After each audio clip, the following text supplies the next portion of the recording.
What's up, everyone? Back for another non-alcoholic beer review, and the beer I'm reviewing today comes from the Deschutes Brewery, and they are out of Bend, Oregon, and this is their Fresh Squeezed Non-Alcoholic IPA. So this is a non-alcoholic IPA that comes in at less than 0.5% alcohol by volume, 45 IBUs at the time of review.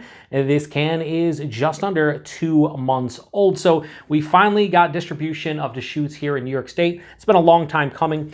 They've gotten distribution in Ohio and PA for many years, so I thought naturally it'd show up here in New York State at some point. I thought it would happen a long time ago, but it did this year, and I'm super pumped about it. Now, in addition to their regular beers, they actually have 2 beers here available in New York State that are non-alcoholic. This and their non-alcoholic black butte porter. I picked up a can of each of them. I'm reviewing this one first because it's a hop-forward offering, and right now, about 10 minutes ago, I just got done reviewing the regular version of Fresh Squeezed IPA. It's right here off camera.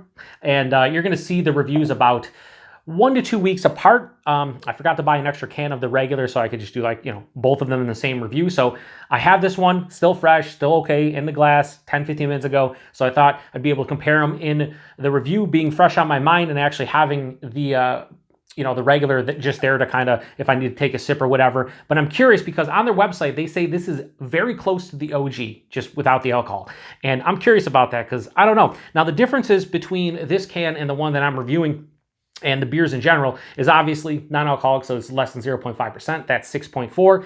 This also has 45 IBUs, while the original has 60. And then this can is just under 2 months old, while that one was just under 6 weeks old. They're actually, I think there's a difference of 15 days, so we'll see how much that matters. But anyway, Citra and Mosaic hops. This is non-alcoholic. I can't wait to see what this one is all about. So I actually got the same glass shape just to keep it kind of, proper. I want both of the beers to, kind of be in that realm where, I'm not using a different kind of glass or, they're at different temperatures, whatever. That one's gonna be slightly warmer, obviously, but I'm just saying. But anyway, we're also gonna do a cuvee at the end, aka the cuvee, because why not? So this looks very akin to the base, and I'll show you in a second. But that has that. I said in that review has an amber color, like kind of like Jurassic Park with the mosquito and the amber. I would say that this looks almost identical just looking at it right now. It has about a half finger, so I didn't pour as aggressively and didn't get as big of a head, but the head on this one definitely looks darker than that. This one has almost a very light tannish color head. That had an eggshell white head. But yeah, it looks pretty good. Good clarity as well. This might be a little bit clearer now that I'm looking at it. The other one. So let's do this. We'll do a little bit of a shake there, a little bit of a shake here, and just see what the differences are between these two. We'll do something like this, just so you guys can see. So holding them up, I would say that the non-alcoholic one's slightly darker, ever so slightly darker. Hold it up to just maybe a touch. Like I said, the head's definitely more that eggshell white, but I think they both look a little bit, they definitely look similar. This one also slightly more haze. Maybe it wasn't the chill haze, but anyway, yeah, they look similar. Now, the key thing is, how do they smell and taste? Now, right off the rip, you can tell the differences, 100%. Yeah, this smells super just fruity and bright and kind of like resinous pine and floral. This one smells a little bit malty, has a little bit like that black tea vibe. Yeah, I'd say black tea. And again, just under 2 months old. A lot of old school IPAs, when they get older, they would give me that black tea vibe, but I'm talking like 4, 5, 6 months, not just under 2 months. Yeah. It's crazy how much more vibrant this one is. And again, it's only 15 days fresher. So it is what it is. But yeah, it has that tea. There's a little bit of definite citrus here. Orange grapefruit, just not as vibrant as the regular. Yeah, black tea, maybe a touch of a nondescript earthiness. It smells like an old school, maybe like an old school ESB, like an English ESB, or maybe even like an old school American Pale Ale. Doesn't smell bad, but I'll be honest with you, the OG smells way better than this. And, we've come a long way with these non-alcoholic beers. Some of them taste almost identical to the base, to the regular. This, in the aroma, does not smell like that. Hopefully the taste is a bit better. Let's get into it. Cheers, everyone.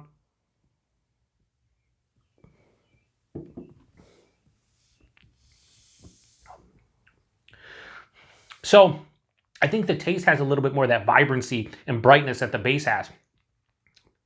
This is actually nice, but keeping it a buck with you, it doesn't replicate the regular as much as I thought it would based on what they were saying and what I had a couple friends mention that this one's really good and very comparable.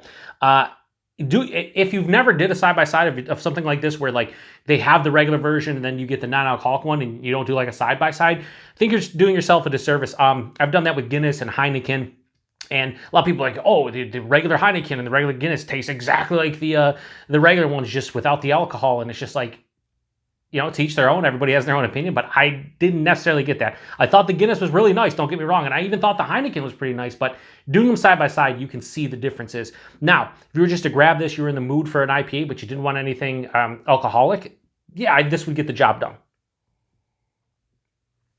I think the most impressive thing about this one is the body and the mouthfeel are not substantially lower than that. That was medium body. This is like a touch under medium, maybe a touch over light side. So a little bit thinner, but not, you know, that big of a deal. And the mouthfeel on this, a little less crisp. That has a moderate carbonation. This is mild to moderate.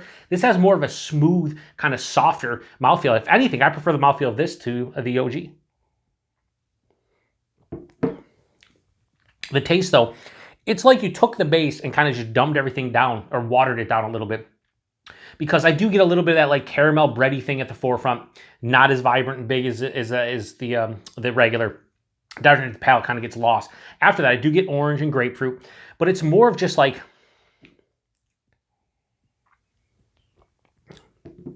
a generic orange and grapefruit. Like I'm not tasting specifically the juice, the pith, or the rind or anything. It's just like generic. Okay, it's orange and grapefruit.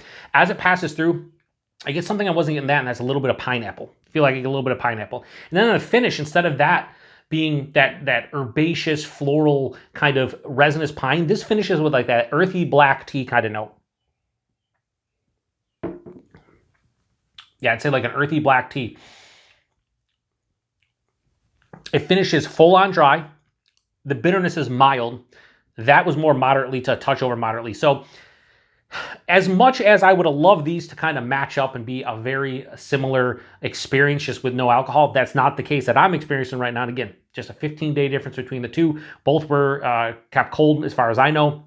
So it is what it is. However, let me just, formulate a final thought on this beer by itself and not comparing it to the regular. What do I think about this beer as a non-alcoholic IPA? I think it's pretty good.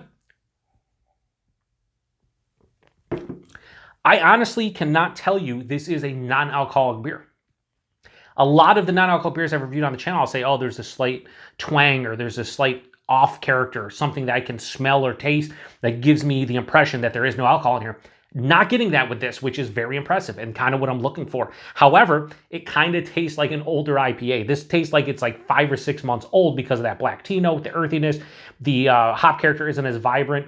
I was just hoping for more of an oomph. But again, maybe if I see this one like super fresh, if we get it again, maybe I'll grab one and see if there's anything different. And if so, I'll review it. Maybe I'll grab a couple cans, drink one off camera. And if it's like, blowing me away or substantially better, maybe I'll re-review it. I don't do a lot of re-reviews, but maybe we will. As is, I'm happy with this one as far as just an IPA goes. Like, at the end of the day, people like myself and others out there who drink non-alcoholic beers, you got your reasons. For me, it's health related and I typically drink one beer a day. If I want something else, I can just grab one of these and, it will satiate my thirst, so to speak, for hop forward beer. And I wouldn't be angry at this one. This is better than a lot of the IPAs I've had. However, it's not anything amazing. It's a non-alcoholic IPA, but they've done a pretty good job with this. A pretty good job overall, I would say.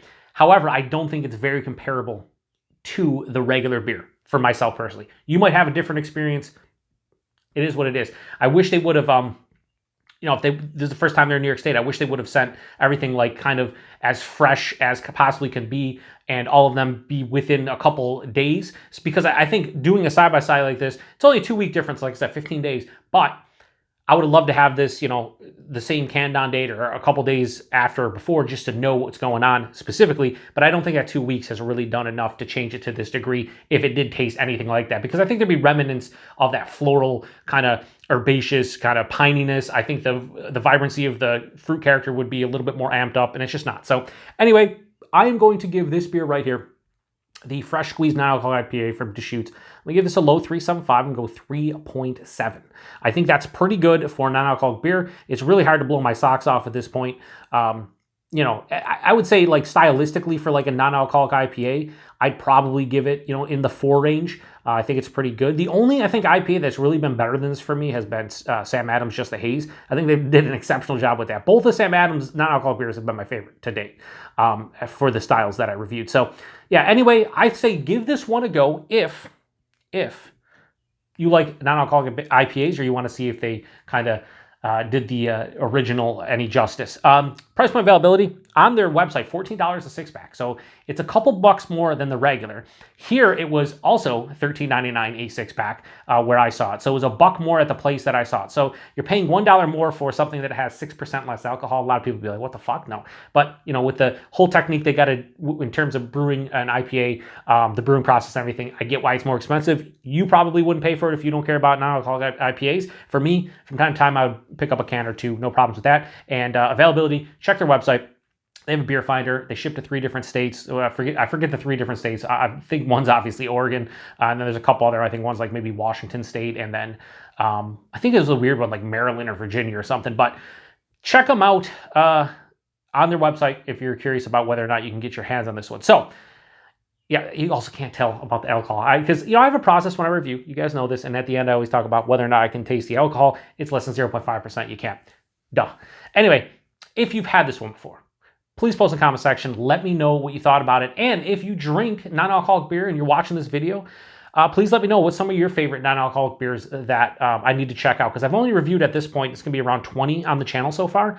I have a couple more. I have the Black Butte, as I mentioned. I have one more from Athletic, and then I have one from Go. Never had anything from Go, so I picked one up from them. So we're going to do some non-alcoholic beers over the next couple months and have fun with it. So disappointing it didn't match the original. I really didn't think it was going to, but it's not a bad non-alcoholic IPA. I think it's pretty good. So I done fucked up. And that's because I did my whole outro here and everything, and I didn't do the cuvee.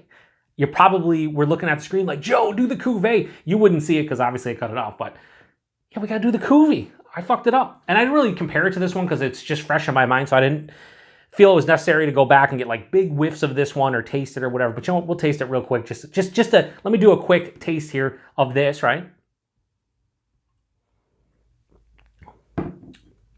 Yeah, really nice. Now this, I'm not even gonna cleanse the palate. It's not necessary.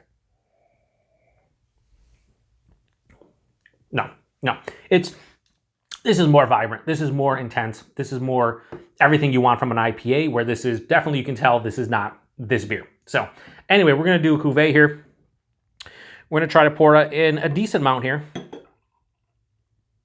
I think that's probably about halfway or so. Now, throw this off camera. Let me cleanse the palate for the cuvee. AKA a cuvee. Yeah, I couldn't believe I turned off the camera without doing a cuvee. What the fuck is wrong with me? I'm getting more of the base, but it's kind of drowned out by that black tea character. But it still smells pretty good. Just smells like more intense citrus, tropical, a little bit berry with like a black tea note as opposed to like a resinous pine or like a floral herbaceousness. Let's get into it. Cheers, everyone.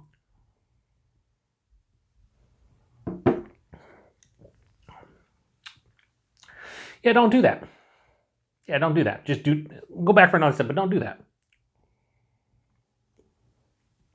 Nope. Body, nice. Mouthfeel, just like the non-alcoholic version, really good. The taste, it kind of just drowned out the vibrancy and brightness of the regular beer, and kind of you get more of the characteristics of, I think, the non-alcoholic version. But there is a little bit of like resinous pine on the back of the palate. It's just not worth it. Like, I'd rather just drink them separately than to do a mix like this. One more sip just to make sure. Yeah, I'd give the cuvee like a 3.5. The cuvee is not a hit. Anyway, I'm going to shut it down now because I clearly don't know what I'm doing on my channel, and that's what it is. So until the next one, cheers. Why did I just do it like that? I don't know. We're leaving it in. Cheers.